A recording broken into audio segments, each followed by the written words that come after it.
I was 16, a friend of mine was diagnosed with HIV, and I joined AFA so that she would feel more comfortable seeking help from this organization, because I wanted to be a familiar face for her within AFA. Subsequently, 2 years later, she committed suicide, but I stayed on within AFA because I felt that it was very important to fight against the stigma that surrounds HIV, and I wanted to be a part of it. Stigma to me is the idea that something is, or someone is different.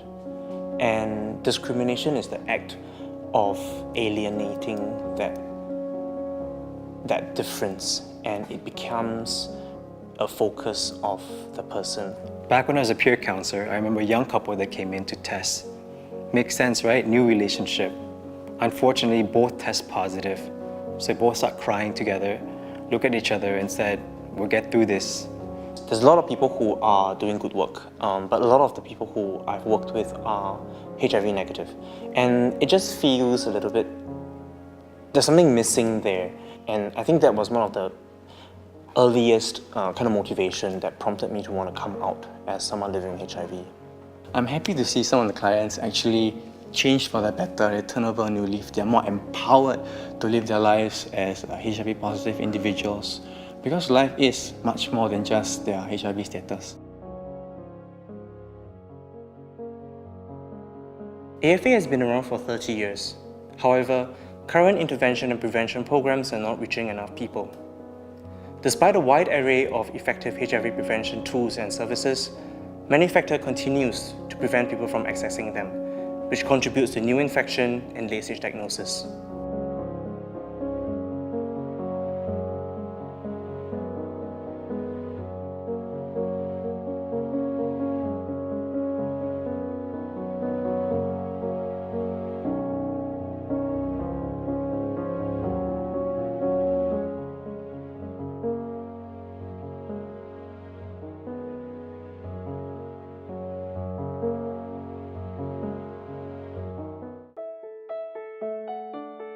In 2014, UNAIDS, which is the global program on AIDS, introduced a framework for the global response as well as the national response to HIV/AIDS.